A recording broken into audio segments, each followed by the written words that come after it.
Bonjour et bienvenue dans Prière Inspirée. Je suis heureux de vous retrouver. Aujourd'hui, on va répondre à une question. Est-ce que j'ai le droit de sortir avec quelqu'un? Alors hier, l'émission c'était pour les un peu plus jeunes. Aujourd'hui, on va parler aux un peu plus âgés. Mais cette question, vous savez, et la question de la sexualité, on en parle de plus en plus tôt dans les écoles, un peu partout. Et si vous êtes parent et que vous avez un jeune enfant, c'est tiré pour les 7 à 14 ans environ, s'il a 7 ans, 8 ans ou 9 ans, etc. Je vous encourage à l'écouter d'abord et à voir si votre enfant pourrait l'écouter tout seul. Donc, comme je le disais, la sexualité, on en parle de plus en plus tôt. Hier, on a parlé des amis. Je vous encourage à écouter cette émission si vous ne l'avez pas fait. On a parlé de différents types d'amis. Vous vous rappelez, il y avait un ami 1, c'était Eliphaz, et lui, c'est le type de gars qui est super intéressé par l'argent. Il veut toujours avoir les derniers trucs à la mode, la dernière console, le dernier téléphone, le dernier iPhone, etc. Et il y avait Bildad aussi. Et il y avait Tsophar. Et finalement, il y avait un bon ami qui, lui, s'appelait Eliou. Et je crois que Dieu a des bons amis pour nous. Alors, il y a des bonnes personnes pour nous. Il y a aussi des mauvaises personnes. Et quand on voit des fois les jeunes qui sortent ensemble, qui vont commencer à sortir ensemble, etc., il y a plus de mauvaises histoires et d'histoires tristes que de bonnes histoires.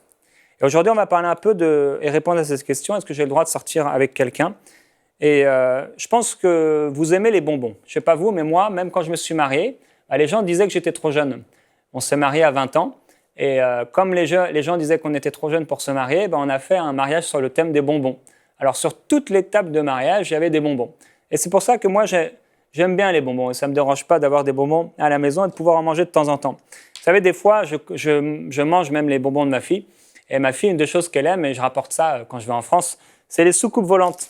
Je ne sais pas si vous avez déjà mangé ça, mais c'est vraiment super bon. À l'intérieur, quand vous les mangez, il y a de la poudre qui pique. C'est vraiment super bon. Et si je vais chez vous un jour, j'espère que vous en aurez pour moi. Donc, on aime les bonbons. Et vous savez, c'est vraiment bon. Et je me souviens à l'école, il y avait beaucoup de chewing-gum en dessous des tables. Je ne sais pas si vous avez déjà arrivé, vous mangez un chewing-gum et vous ne savez pas trop où le mettre. Alors là, vous le collez en dessous le bureau. Et je me souviens des fois, on allait, quand j'étais en classe, je pouvais poser mes mains en dessous. Et là, des fois, sans faire exprès, j'ai touché un chewing-gum et je trouvais ça vraiment dégoûtant. Et il y a plein de chewing-gums sous les tables. J'ai vu un garçon, même dernièrement, un gars, il a vu un chewing-gum par terre, il l'a pris, il a commencé à le mâcher. J'ai trouvé ça vraiment dégueu, comme vous pouvez imaginer. Et tu sais, quand tu sors avec quelqu'un, le problème, c'est que quand tu vas embrasser quelqu'un, tu ne sais pas si cette personne, en plus, a déjà embrassé quelqu'un d'autre. Et ce qui va se passer la plupart du temps, c'est que dans 3 mois, 6 mois, ce même gars ou cette fille qui est avec toi, il va embrasser sûrement quelqu'un d'autre. Donc, qu'est-ce qui se passe finalement? C'est comme quand tu prends un chewing-gum. Tu sais, tu peux prendre un Malabar et tu déballes le chewing-gum, tu vas commencer à mâcher ce chewing-gum.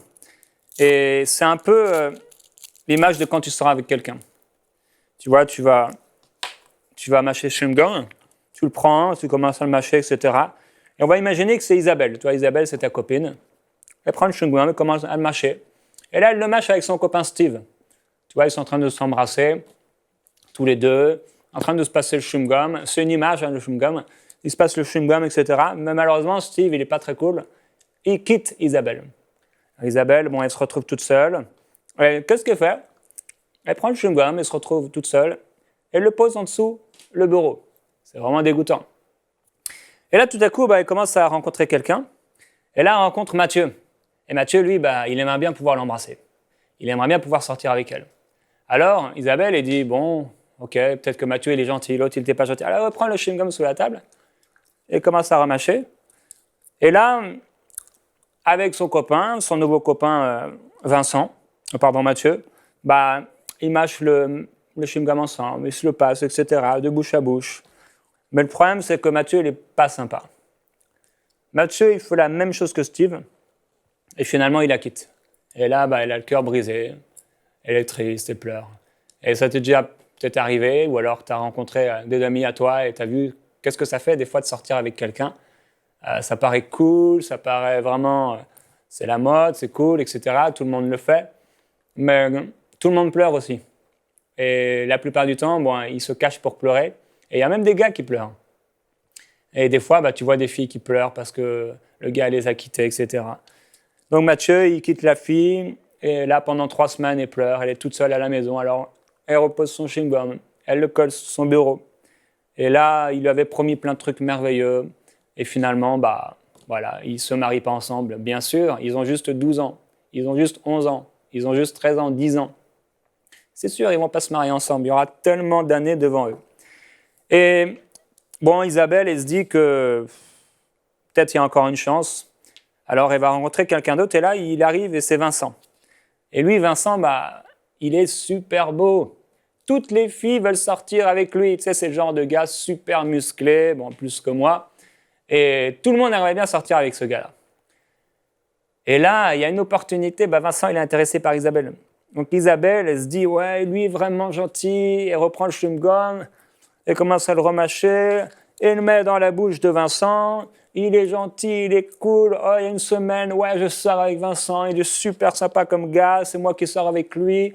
On s'envoie des mots d'amour, on s'envoie je t'aime, on s'envoie sur l'iPhone des petits cœurs, etc. Oh, tu es tout pour moi, je pense à toi, je rêve de toi, je t'écris, etc. Je fais que de penser à toi, j'arrive plus à dormir. Et on se appelle au cinéma ensemble. Là, tu te textes, on se texte, etc. On passe du temps ensemble.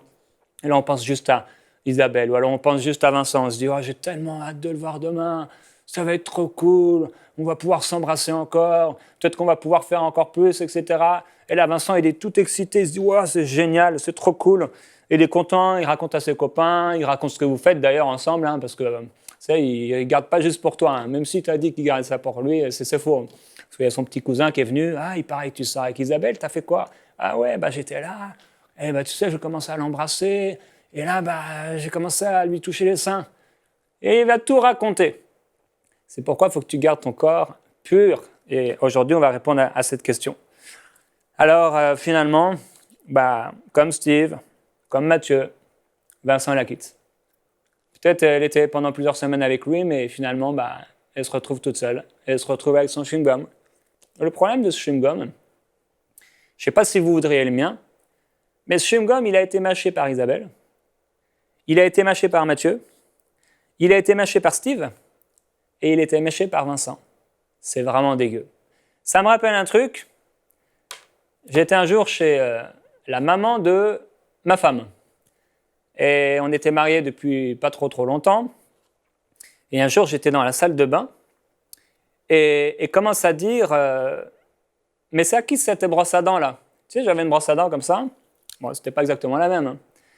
Et je dis, c'est à moi. Et là, Annabelle commence à me dire, mais en fait, ma mère, elle a utilisé ta brosse à dents pendant toute la semaine. Et j'étais dégoûté. Quelqu'un qui prend ma brosse à dents et qui se brosse les dents avec, et sans savoir, tu te brosses les dents. Je ne sais pas si ça te dégoûte, mais moi, ça me dégoûte. Ça me dégoûte vraiment. Imagine ton grand-père qui se brosse avec ta brosse à dents. Ça me rappelle aussi quand j'étais à l'église, quand j'étais plus petit. Tu sais, c'était le moment de la Sainte Seine. Et là, il y avait une coupe en argent avec le jus de raisin dedans. Et le problème, c'est que c'était la même coupe pour tout le monde. Là, c'est comme si tu avais envie d'avoir péché pour ne pas pouvoir prendre la coupe. Tu étais dégoûté. Et là, je me rappelle un jour, il y avait une vieille à côté de moi. Et elle avait un dentier. C'était... Oh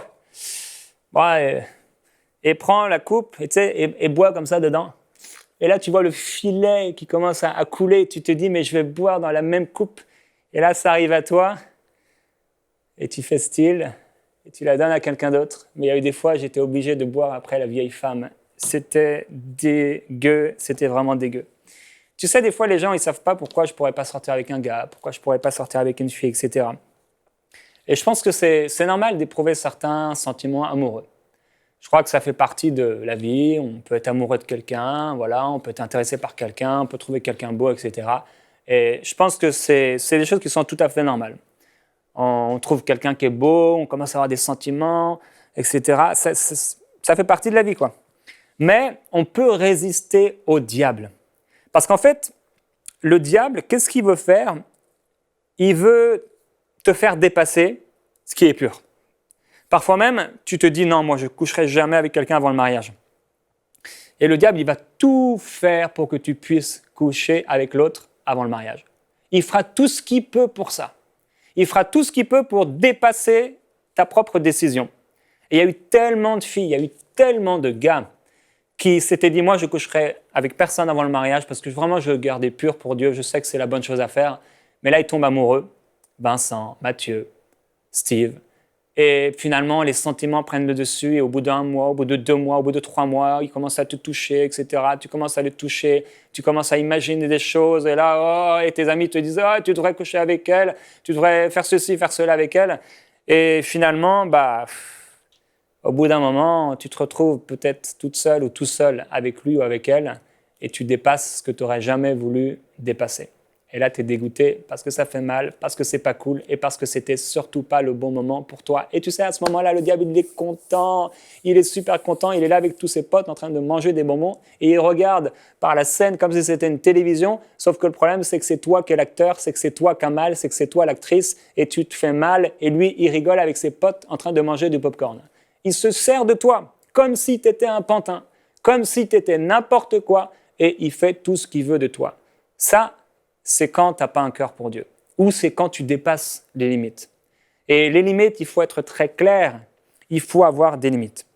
Il y a un passage dans la Bible, moi j'aimais bien le livre des Proverbes quand j'étais plus jeune, je l'aime encore d'ailleurs, et j'aimais bien aussi Timothée. À un moment, il y a Paul, il parle à Timothée, Timothée c'est un jeune homme, et il lui dit, traite les jeunes gens comme des frères, les femmes âgées, c'est la grand-mère dont on a parlé, comme des mères. Bon, on doit être gentil avec elle. Les plus jeunes comme des sœurs, en toute pureté. Alors là, c'est Paul qui parle, et il dit à Timothée, ok, tu vas avoir des jeunes, des filles. Peut-être il y en aura des super belles. Mais traite-les comme si c'était ta propre sœur. En fait, dans la pensée de Dieu, dans la tête de Dieu, il se dit, ok, tu vas être entouré de gars, de filles à l'école, peut-être même à l'église. Il y en aura des très beaux, il y en aura des très belles, etc. Mais regarde-les comme si c'était ton propre frère. Regarde-les comme si c'était ta propre sœur. Et à ce moment-là, ça c'est la pensée de Dieu pour toi. Dieu, il veut que tu vois les autres, garçons et filles, à ton école et partout, comme si c'était des gens de ta famille. Bon, d'ailleurs, dans l'église, au début, c'est sûr. Et là où c'est pas l'église, c'est des gens qui connaissent même pas Dieu. C'est des gens qui marchent avec le diable, la plupart du temps, à l'école. Et c'est vraiment pas le cœur de Dieu pour eux que tu puisses tomber amoureux d'eux. Alors on peut avoir des sentiments, mais la Bible nous dit, traite, ça veut dire sois avec eux comme si c'était ta sœur en toute pureté. Ça veut dire il y a des choses que tu feras jamais avec ta sœur. Tu passeras pas ton chewing-gum à ta sœur en général. Tu ne te brosseras pas avec sa brosse à dents. T'embrasseras pas ta sœur sur la bouche parce que c'est dégueu. Et il y a plein de choses que tu ne ferais pas avec ta sœur ou avec ton frère. Et Dieu il dit, si tu ne fais pas ces choses avec ton frère et ta sœur, et c'est normal de ne pas les faire, les fais pas non plus avec les gens dans le monde, jusqu'à ce que tu aies peut-être 18 ans, 19 ans, 20 ans, et que là, il y a les fiançailles, et au bout d'un moment, on se marie, et là, il y a des possibilités. Alors, la seule relation que Dieu va bénir, c'est la seule relation amoureuse que Dieu pourra approuver et avec laquelle il sera d'accord, c'est la relation que tu auras avec ta future épouse ou avec ton futur époux. C'est la seule relation. C'est pour ça, avant tes 18 ans, ne te prends pas la tête avec ça. Oui, est-ce qu'on a le droit de sortir avec quelqu'un ? Selon Dieu, non, parce que tu dois voir les gens comme si c'était ta propre famille. Selon Dieu, tu n'es pas prêt. Il faut attendre, il faut patienter. Et tu sais, pour conduire une voiture, il faut un permis. Moi, j'ai un permis au Canada, j'ai aussi un permis en France. Je peux conduire partout en Europe avec ça. Ce permis, tu vois, il y a des trucs spéciaux, je ne peux pas conduire à certains camions, etc. Je peux conduire une voiture. Et j'ai dû faire des cours pour avoir ce permis. Parce qu'en fait, si je n'ai pas ce permis et que je conduis, c'est super dangereux. Je peux faire du mal aux autres, je peux me faire du mal à moi. Il n'y a pas besoin de permis pour sortir avec quelqu'un. Mais si je sors avec quelqu'un avant l'âge que Dieu voulait, je vais me faire du mal à moi et aux autres. Et tu sais, même si tu pouvais savoir conduire à 14 ans, à 13 ans, à 12 ans, à 11 ans, même si tu savais conduire, le problème, c'est que tu n'es pas assez mature, c'est que tu es beaucoup dans les distractions. Tu vas commencer à conduire, tu vas vouloir faire la course. En fait, tu n'es pas prêt dans ton cœur, dans ta tête, à pouvoir conduire une voiture. Et il y a en fait un permis que Dieu donne pour sortir avec quelqu'un. Dieu, il donne un permis à quelqu'un pour sortir avec une autre personne. Et tu sais, c'est quoi ce permis ? C'est le mariage. Le mariage, c'est le permis que Dieu te donne pour sortir avec quelqu'un. Et là, comme je dis, il y aura plein de possibilités pour toi. Et tu sais, au sujet des relations sexuelles, Dieu dit dans Hébreu que le mariage soit honoré de tous. Que le mariage soit honoré de tous. Qu'est-ce que ça veut dire? Ça veut dire qu'en fait, si tu fais des trucs qui sont censés être pour le mariage, et l'un de ces trucs, c'est avoir des relations sexuelles. Et tu sais, tu as peut-être un copain, une copine, c'est souvent les copains. Si tu es une fille, ils vont te dire « Ah non, mais ok, on ne couchera pas ensemble, et peut-être on peut juste se toucher un peu, peut-être on peut s'embrasser, peut-être tu peux me montrer tes seins, peut-être ceci, cela. » Tu sais, ils sont pleins d'imagination, comme tu le sais très très bien. Et il faut un permis pour ça. Il faut un permis pour ça. Et Dieu dit que le mariage soit honoré de tous. Et en fait, c'est quoi le contraire de l'honneur? C'est le déshonneur. Et c'est quoi le déshonneur? C'est qu'en fait, Dieu te dit quelque chose et tu t'en fous. Tu t'en fiches. Tu dis, c'est pas grave. C'est comme si tu t'en fichais en fait complètement. Et Dieu dit que le mariage soit honoré de tous. En fait, c'est se dire qu'on n'a pas besoin d'être marié pour s'embrasser. C'est se dire qu'on n'a pas besoin d'être marié pour avoir des relations sexuelles. C'est se dire qu'on n'a pas besoin d'être marié pour faire des trucs en dessous la taille, tu vois. Ne pas honorer le mariage, c'est se dire quelque part, on n'a pas besoin d'être marié pour avoir des relations sexuelles. Et tu sais, le monde va te proposer plein de choses. Le monde te proposera tellement de trucs, tellement de choses, parce que le monde est sale. Et je voudrais t'encourager à te rappeler que le diable lui-même, il se déguise en ange de lumière. Ça veut dire qu'il passera à travers des gars, à travers des filles, à travers des jeunes, pour pouvoir te faire du mal. Et au début, c'est un ange de lumière. Waouh! Un ange de lumière. Il est tellement beau, quand tu le vois, là, tu vois ses cheveux dans le vent, etc. Et tu la vois, tu vois ses formes, etc. Tu commences à t'imaginer des trucs. Tu te dis, waouh, ça va être tellement cool. Sauf que c'est le diable qui se déguise. Et il veut te faire du mal. Il veut que tu puisses être triste.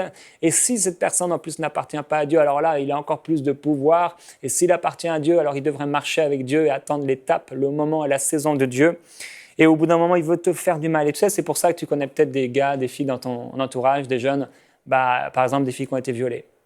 Parce qu'elles ont dépassé les limites et se sont retrouvées des fois, ce n'est pas le cas de toute personne qui a été violée, bien sûr, mais des fois, c'est parce qu'elles se sont retrouvées dans un endroit où il ne fallait pas être. Petit à petit, elles ont été trop loin. Et le gars en a profité, il a forcé un peu, elle ne savait pas trop quoi faire. Elle a dit, oh, ok, je l'aime, je ne voulais pas, etc. Et voilà, ça se passe. Et j'ai vu tellement de filles, tu sais, tellement de gars pleurer, être tristes, parce qu'elles ont été abusées ou parce qu'elles ont fait des choses qu'elles ne voulaient pas faire. Et c'est tellement pas le plan de Dieu pour toi. Dieu a un prince charmant, je crois, pour toi. Dieu a une princesse. Tu sais, quand Dieu a parlé à Abraham, Sarah, son nom, ça voulait dire princesse. Après, il a changé son nom, ça voulait dire reine. Je crois vraiment, personnellement, que Dieu a une reine pour toi. Que Dieu a un roi pour toi. J'y crois vraiment. Je pense que Dieu a prévu quelqu'un pour nous. Je pense que c'est sa parfaite volonté. C'est vraiment son désir. Après, maintenant, la Bible dit, il vaut mieux se marier que de brûler. Waouh, ça c'est un verset qui fait peur. Il vaut mieux se marier que de brûler. Ça veut dire que si tu as des tentations et que tu couches avec l'autre et que tu n'es pas marié, tu vas brûler. Ça veut dire que tu vas te faire mal. Et tu sais, il y a certaines personnes, ils pensent qu'ils peuvent jouer avec un couteau sans se faire mal. Je me souviens quand j'avais à peu près peut-être 12 ans, 13 ans, j'étais allé avec des voisins et lui, son père, il était militaire. Il avait des couteaux, des super couteaux militaires. Et il y a un couteau, le gars, il venait de l'affûter. Et on a été ensemble pour construire une cabane. Le problème, c'est que quand j'ai posé ma main, il a donné un grand coup avec son couteau et il m'a tranché la main. Tu vois, j'ai ici une cicatrice qui est grande comme ça. Et ça n'a pas vraiment fait mal, mais ça saignait. Et c'était là une des premières soirées où mes parents n'étaient pas là à la maison. Ils étaient partis jusqu'à très tard. Alors je suis retourné avec mon vélo jusqu'à la maison et là je mettais du sang partout, j'étais paniqué. Il y avait d'ailleurs une voiture qui était là et tu vois dedans il y avait des jeunes et les jeunes ils faisaient des trucs bizarres. J'ai été les voir, j'avais plein de sang, j'ai dit est-ce que vous pouvez m'aider? Et là ils sont partis vite avec leur voiture. Alors j'ai été à la maison Et là, à la maison, j'ai mis du sang. Je voyais que je mettais du sang sur le garage, etc. J'essayais d'ouvrir. Après, et finalement, je réalise que je n'ai pas pris la clé avec moi. Je dis, aïe, aïe, aïe, je n'ai pas pris ma clé avec moi. Alors, je vais attendre que les autres reviennent en vélo. Et là, ils arrivent et ils avaient ma clé. Alors, je reprends ma clé et du coup, j'avais mis du sang partout. Ça saignait vraiment beaucoup. J'ouvre la porte, je monte, je vais dans la salle de bain. Et moi, dans ma tête, je sais pas, quand tu avais un bobo, il fallait te mettre pas du mercurochrome, mais de l'alcool. Je me suis mis de l'alcool. Aïe, aïe, aïe, c'était tellement terrible, ça a fait mal. Au moins, bon, c'était purifié.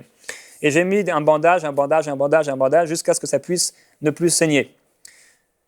Et finalement, cette nuit-là, d'ailleurs, j'ai pris ma douche et je sentais que je partais un peu, je commençais à me sentir faible. Et cette nuit-là, dans mon lit, j'aurais pu mourir en fait. Le lendemain, on a ouvert, j'ai dit à mes parents, et vous savez, j'ai dû mentir parce qu'en fait, on m'avait dit que ce voisin, son père le tapait. Et je me suis dit, si je dis la vérité, son père va le taper, Et c'est peut-être une des seules fois, en tout cas, où j'ai menti comme ça à mes parents. Bon, j'ai dû mentir pour des notes, etc. Mais pour ce genre de choses. Et alors, on a commencé à ouvrir le lendemain, soir, parce que j'ai dit non, c'était pas grand-chose. J'ai dit, je me suis donné un petit coup avec un couteau. Et bon, je suis droitier, donc c'était pas logique. Et quand on a ouvert, ça a fait pfff, comme ça. Il y avait du sang partout. Finalement, j'étais à l'hôpital. On m'a mis plein de piqûres. On m'a anesthésié. Et on m'a cousu. Et le chirurgien, il a dit, en fait, tu es passé à 1 millimètre d'une veine. Si tu étais passé dessus, tu serais mort dans la nuit. Mes parents n'auraient jamais su. Ils n'auraient jamais su ce qui s'est passé. Parce que dans la nuit, j'aurais bougé un peu mon pansement ou mon truc en dormant. Et finalement, ça aurait coulé. Hémorragie. Et je serais mort ce soir-là. Tu sais, des fois, les gens ils disent, tu peux jouer avec un couteau, c'est pas grave, etc. Tu feras pas mal. Moi, pour moi, ça m'a fait très, très mal, vous savez. Et c'était très dangereux. J'aurais pu mourir ce soir-là. Alors, sortir avec quelqu'un, on se dit, c'est bien, c'est cool, tout le monde le fait, c'est pas grave, etc. Mais ce qu'on ne te raconte pas dans les films ou ce qu'on ne te raconte pas dans tes séries qui sont super cool, dans tes livres que tu lis, ou que même tes copines, tes copains ne te racontent pas, c'est que des fois, ça fait vraiment très mal. Et en fait, la plupart du temps, ça fait très mal. Je dirais même que tout le temps, ça fait mal. Sauf quand c'est Dieu qui a lui-même préparé les choses à l'avance. Je t'assure, moi, je me suis marié et je savais que c'était la personne de Dieu pour moi. Et ça fait pas mal. C'est cool. C'est vraiment cool d'être avec quelqu'un que tu aimes, quelqu'un qui marche avec Dieu, quelqu'un qui est passionné par Dieu. Ça, c'est vraiment, vraiment cool. Et il y a quelque chose dont je me souviens quand j'étais ado. Un jour, j'ai fait une alliance avec Dieu. J'ai voulu, devant Dieu, faire une alliance avec lui. Et moi, je voudrais te proposer de faire une alliance avec Dieu, toi, tout seul. Une alliance de marcher dans la pureté. Alors, j'ai fait ça pour toi hier. Et ça s'appelle mon alliance avec Dieu. Et ça, tu pourras la télécharger sur la vidéo YouTube. Si tu regardes sur YouTube en ce moment cette vidéo, tu peux la télécharger en bas. Tu peux télécharger ce PDF. Ou alors, si tu es sur enseignemoi.com, tu peux télécharger aussi en dessous de cette vidéo. Si tu regardes ça à la télé, tu pourras aller soit sur enseignemoi.com, soit sur le YouTube de Enseigne-moi Canal International, EMCI TV. Et en dessous de cette vidéo, qui s'appelle exactement « Est-ce que j'ai le droit de sortir avec quelqu'un ?» tu pourras télécharger ça. Alors, qu'est-ce que ça dit, cette alliance? Ça dit « Aujourd'hui, là tu peux mettre ta date, je fais une alliance avec Dieu. Je prends la décision de rester vierge et pure jusqu'au jour de mon mariage. La seule personne que j'embrasserai un jour, ce sera celle avec qui je me marierai. Père, je te demande de m'aider à rester pur toute ma jeunesse jusqu'au jour de mon mariage. Je déclare devant Dieu, devant ses anges et devant tout ce qui existe que j'appartiens à Dieu et que je suis à lui. » Et là, tu peux mettre ta signature. Et je voudrais t'encourager aujourd'hui à faire vraiment alliance avec Dieu. Tu peux aussi t'en inspirer et faire ta propre alliance avec Dieu. Tu peux aller voir, etc., sur le site, et tu peux même écrire, toi, ton alliance avec Dieu. Moi, je me souviens, c'est ce que j'ai fait. Ce n'était pas sur ce sujet-là, moi, c'était pour marcher avec Dieu tous les jours de ma vie. J'ai dit, j'ai fait une alliance avec Dieu. J'avais pris l'exemple de gens que j'avais lus dans ma Bible, et j'avais dit, comme ces gens-là, Seigneur, moi, je fais une alliance avec toi. Je te suivrai, je vivrai pour toi, je t'appartiens. Et cette alliance que j'ai faite avec Dieu, je l'ai signée, j'ai mis la date, et ça m'est toujours resté. Je veux t'encourager. Tu sais, tu auras plein de tentations. Tu auras plein d'opportunités aussi. Il y aura des gens un jour ou l'autre. Peut-être si tu n'as pas beaucoup d'opportunités, tu en auras quand même un jour. Et rappelle-toi que le diable se déguise en ange de lumière. Ce n'est pas forcément que ce gars, cette fille veut te faire du mal au départ, mais le diable va l'utiliser pour te faire du mal. Et c'est surtout, en dehors d'avoir du mal, etc., parce qu'il y a des gens que tu connais, peut-être que ça va bien, entre guillemets, ensemble. Bon, tu ne sais pas ce qui arrivera à la fin. Mais c'est surtout que Dieu veut te protéger et que ce n'est pas le moment pour toi. Il faut que tu puisses grandir. Il faut que tu puisses travailler comme il faut. Et surtout, il faut que tu puisses aller dans les rêves que Dieu a pour toi. Parce que Dieu a des rêves pour toi. Dieu a des passions pour toi. Dieu a des projets pour toi. Et ces projets qu'il a pour toi, il veut que tu puisses les accomplir.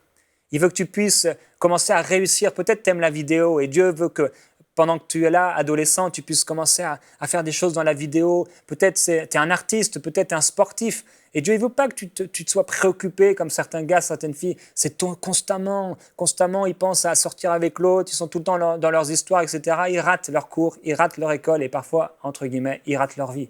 Ce n'est pas ce que Dieu a pour toi. Dieu a quelqu'un. Comme on a vu hier, Dieu a un ami pour toi. Aujourd'hui, oui, Dieu a quelqu'un pour toi. Mais ce quelqu'un, Dieu te le présentera peut-être assez tôt, mais tu pourras entrer dans une relation amoureuse avec cette personne quand vous allez vous fiancer, quand vous serez en âge d'avoir le permis. Alors, est-ce que je peux sortir avec quelqu'un? Je te poserai une question. Est-ce que tu peux conduire une voiture aujourd'hui? Est-ce que tu es en âge d'avoir le permis? Et même si tu dis, moi je pourrais conduire certainement si je prends des cours, etc. Mais en fait, tu ne serais pas assez mature pour conduire une voiture. Ce serait trop dangereux pour toi. Et de la même façon, tu n'as pas encore l'âge, en fait, pour être dans une véritable relation amoureuse avec quelqu'un. Et je veux prier pour toi en terminant, et je t'encourage à télécharger cette alliance avec Dieu donc sur ce site. Je veux prier pour toi, si tu peux juste fermer les yeux maintenant, et je vais prier pour toi. Père, je prie pour ce jeune homme et cette jeune fille. Je prie qu'il soit fort devant la tentation. Je prie, Père, qu'il soit patient. Je prie qu'il marche dans la sainteté. Je prie que ceux qui ont été abusés, Père, ils soient guéris maintenant. Je prie que tu les rendes forts, Seigneur, forts devant l'ennemi, forts devant la tentation, et qu'on connaisse qu'il y a une différence en eux, parce qu'ils se sont gardés, parce qu'un trésor, ça se garde, un trésor, ça se cache, un trésor, c'est tellement précieux. Et je déclare sur eux qu'ils sont précieux. Je déclare sur lui, sur elle, que c'est une personne précieuse, que c'est un jeune garçon précieux, que c'est une jeune fille précieuse, et qu'elle se gardera jusqu'au bout. Père, merci parce qu'elle aura pas mal. Il aura pas mal. Il ne se fera pas de mal grâce à toi. Je te glorifie, je te remercie parce que tu lui parles par ta parole, tu lui parles par le Saint-Esprit et il fait aujourd'hui une alliance avec toi. Faites cette alliance avec Dieu aujourd'hui, mon alliance avec Dieu. Et demain, on va continuer à parler, on va parler de l'école demain. On va te poser la question, est-ce que l'école, c'est ton ennemi ?